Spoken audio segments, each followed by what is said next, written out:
Ada cinta dalam hati suami. Faham muslimat? Bila ada cinta dalam hati suami, kita hidup atau kita mati, suami redha pada kita. Kita takut di hati suami terpaksa jadi suami kita. Faham ke faham ni?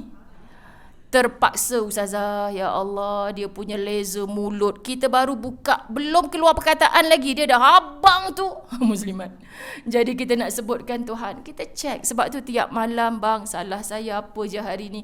Kalau saya tak bangkit esok pagi kejutkan abang subuh, abang reda tak? Muslimat, kalau berjauhan, kalau rasa nak outstation mana-mana bang, kalau abang tak balik ataupun saya yang tunggu kat rumah ni mati, agak-agak abang reda tak pada saya? Kadang-kadang suami naik muak. Reda dah cakap sejuta kali dah, saya tanya je. Muslimat, kita boleh baca reaksi bahasa tubuh suami kita kalau dah 30 tahun, 20 tahun. Dia punya sebut reda tu kita, terasanya sebab semalam tengking dia ke? Mana? Buatlah kita cari kesuitan itu sebelum dia, muslimat dirahmati Allah, mencari sweetie-sweetie yang lain. Sekian dimaklumkan. Faham ke tidak ni? Jadi muslimat dirahmati Allah, setia pada pasangan. Setia ni, ingat 20 tahun dulu kita bercinta dengan 9 tahun orang tu yang kita bertunang dah dengan dia. Tapi Allah kata bukan jodoh. Ustazah, saya nikah dengan orang yang saya tak bercinta. Habis tu sekarang cucu berapa orang cik? 38 dah ustazah. Masya Allah, ini perkahwinan yang barakah. Sebab takkan berlaku pernikahan tanpa izin Allah. Maka dulu kita kena kahwin paksa ke, kita tak cinta ke muslimat, itu yang terbaik di sisi Allah untuk kita. Kalau tidak, Allah akan batalkan perkahwinan itu. Kena faham, kena yakin benda ni. So yang suami begitu tu sendiri ingat muslimat, yang begitu itu adalah anugerah Allah untuk kita. So kita perbaiki. Nak tukar yang lain memang susah. Lagi-lagi kita orang perempuan. Apa kata bidadari di pintu Firdausi kepada adik-adiknya? Kalau dapat susah masalah apa, tolong jangan cerita kat mak ayah dulu. Oh, muslimat menangis kita dengar bahasa dia ni. Adik-adik dia cerita, kami rindu Kak Long. Sebab dia kata, Kak Long bila kami ada masalah tak bagi cerita mak ayah. Mak ayah dah banyak susah daripada mengandung, susukan kita. Muslimat besarkan kita, jual tanah, kita nak sambung belajar. Susah dah mak ayah. Kalau ada apa masalah, cerita dengan Kak Long dulu. Kalau Kak Long boleh bantu, Kak Long bantu. Jangan susahkan mak ayah. Allah, kami rindu. Sebab tu mak ayah dia mengiyakan. Daripada zaman sekolah lagi, duduk asrama, nak balik, ayah singgah sekejap kedai runcit boleh. Nak buat apa, ada baki duit sikit nak beli oleh-oleh ke adik-adik. Masya Allah.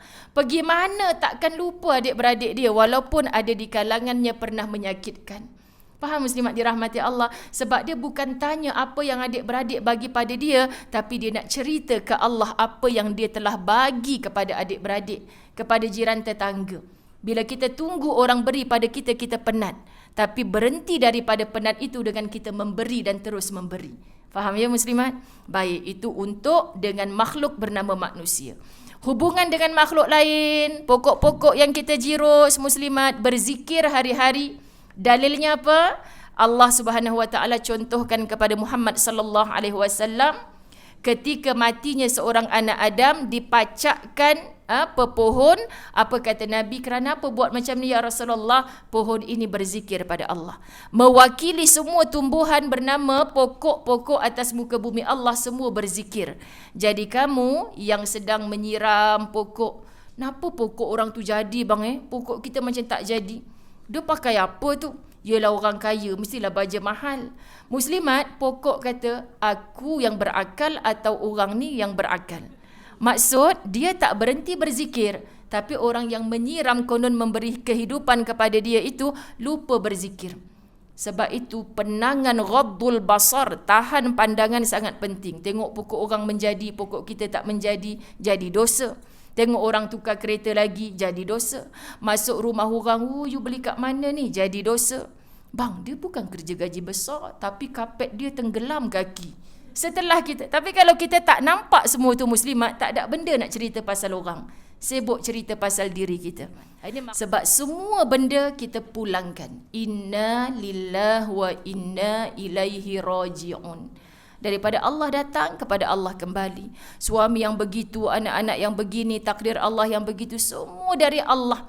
Bila diuji ibu-ibu dirahmati Allah, dapatkan pahala sabrun jamil. Apa itu? Sabar yang cantik, sabar yang indah.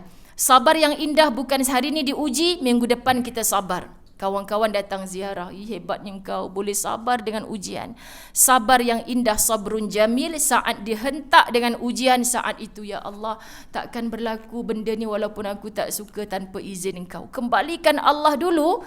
Faqaddara wa hada. Allah yang bagi takdir, Allah jamin hada, aku akan tunjukkan jalan keluar.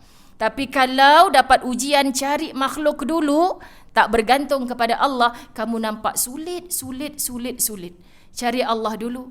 Hatta ada ulama mengata dapat ujian ni melalui WhatsApp, sedih menangis, wuduk cepat, solat sunat 2 rakaat, sujud lama dengan Allah. Engkau saja ya Allah tempat aku berpaut. Tolong muslimat, sebab ujian takkan habis lagi kita hidup.